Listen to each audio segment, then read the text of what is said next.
I tend to agree with him. I wonder if I'll see some headlines at Infowars.com and PrisonPlanet.com on that front. I've been really marveling over Glenn Beck and O'Reilly debating whether we need a national sales tax or value-added tax to pay off the bankers. And he said, don't worry, every cent will go to pay down the debt. That's right. None of it goes to you, the people that pay for the socialism, because it's not socialism. It's pure robbery. You just pay massive taxes and they all go to offshore banks. Well, you laughed at third world countries. Why shouldn't you live like someone in a third world nation, raped and robbed by the IMF and World Bank? That is now happening. That is now happening right now, ladies and gentlemen. Christopher Horner, over a year ago, wrote the book Red Hot Lies, How Global Warming Alarmists Use Threats, Fraud, and Deception to Keep You Misinformed. See, this isn't new fraud, the climate gate. It just confirms that it's conscious. I mean, here's an example. They'll show you the last 50 years of warming and have the hockey stick only showing a small part of it to make it look like it's going up. But when you pull back, you find out it's hardly a rise compared to what's happened in previous centuries. And they know this. And they know polar bears can swim, and they lie about that because they look cute and cuddly and they can scare kids saying that penguins can't swim. And they've been caught in a lot of other frauds. So we have the expert who's been to 6 of these globalist, global government, global taxation meetings. And he's Christopher Horner, Red Hot Lies, How Global Warming Alarmists Use Threats, Fraud, and Deception to Keep You Misinformed, Regnery, 2008. He also wrote The Politically Incorrect Guide to Global Warming, 2007, New York Times bestseller. So this is the kind of guy we like, somebody who was devastatingly accurate even before the latest information came out. So we're going to talk about the constitutional crisis. We're going to talk about Obama saying, I don't care. I'm going to ram this, even if Congress doesn't go with this treaty. I'm going to have the EPA order it. I mean, as if he's Hitler or Joe Stalin. We now have the internal treaty that says the third world actually has to make double the cuts, which will actually destroy their economy.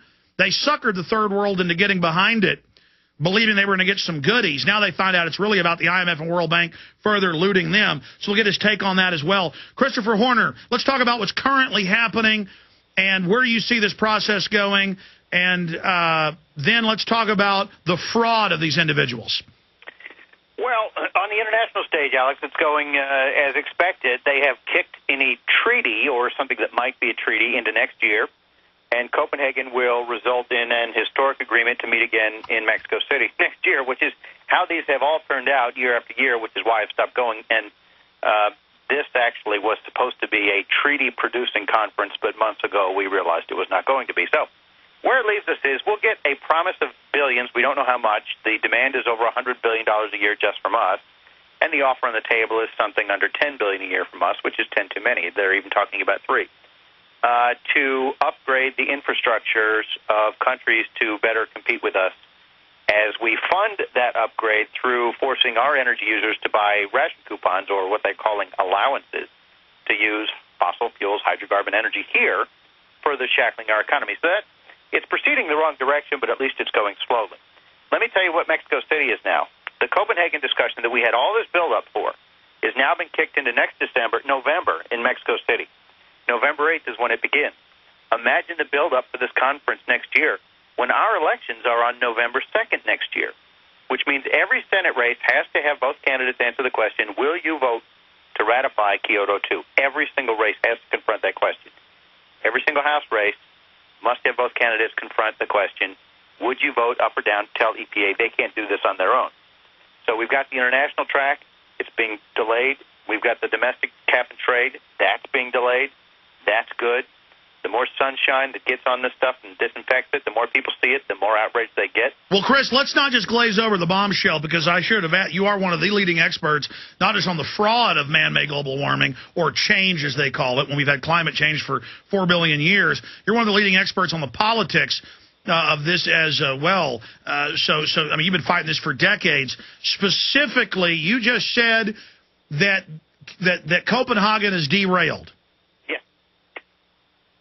What I'm saying is you're going to see a lot of press releases. You do every December. It's going to be a historic agreement to meet again next year. That's what every year has produced.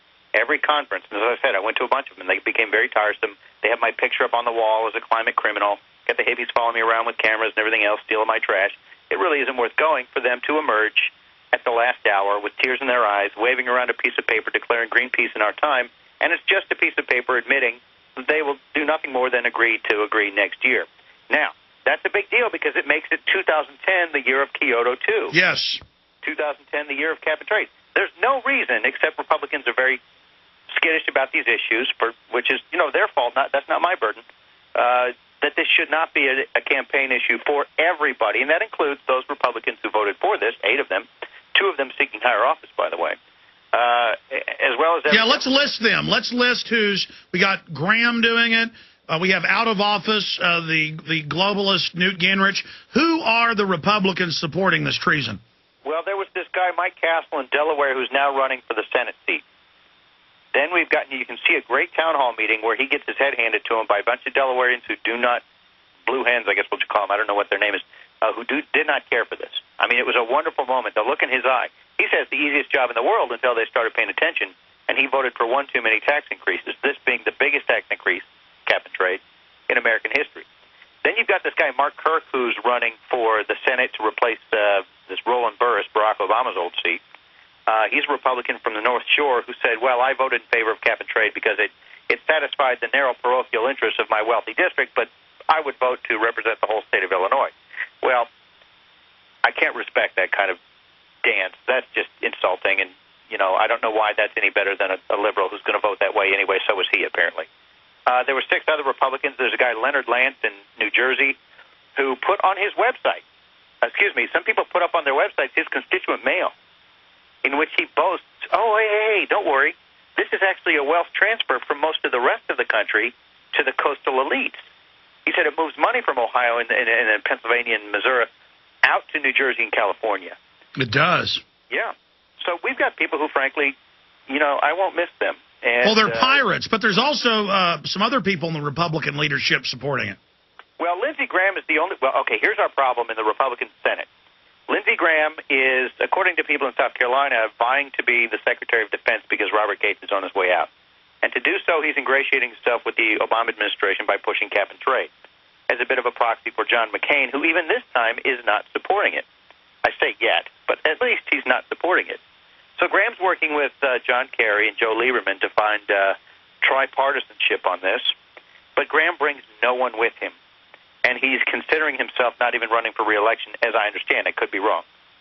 The guy I'm more upset about is Judd Gregg, who's done nothing publicly, but quietly, from Senate sources I understand, is making noises about wanting bipartisanship uber alles. It's more important that we find bipartisanship than what really is in the bill. We're seeing that. The country is plunging into a double-dip recession, into possible depression, and we've got a globalist world government agreement, according to Ban Ki-moon and Herman von Rompuy, the head of the EU. It openly gives 2% taxes on GDP, taxes to foreign banks, IMF, World Bank to run it, a global UN authority over air travel. This will annihilate our economy, and we've got senators who are for it because it's a new tax. Yeah, we've got people who really... They've been there too long. Judd Gregg's retiring, and he's generally a decent, as far as these things go, member of the Senate, but he thinks that bipartisanship before he leaves is very important. I disagree. This is the biggest tax increase in American history. The president said that the purpose of it was to cause your energy prices to, quote, necessarily skyrocket. That's not a side effect they're working on. It's the point. He's admitted this. He said, well, what about Maurice Strong's quote in 1992 about it's our job to destroy the industrial society? Maurice Strong, that was his fantasy of a novel character, but that's actually how he feels. I've testified next to him in the Senate Foreign Relations Committee, and you'd never know. He's this very unassuming-looking man who holds these terrible anti-population, anti-growth, anti-development views that are pervasive among the people pushing this energy rationing scheme. Isn't this really all about eugenics? At the bottom line, a bunch of control freaks want to be able to decide literally what you eat and what you do and how many kids you have. All about? No, but I will say this. The population zealots, the pro-state, the pro-tax, the anti-growth, the anti-development, anti-property rights,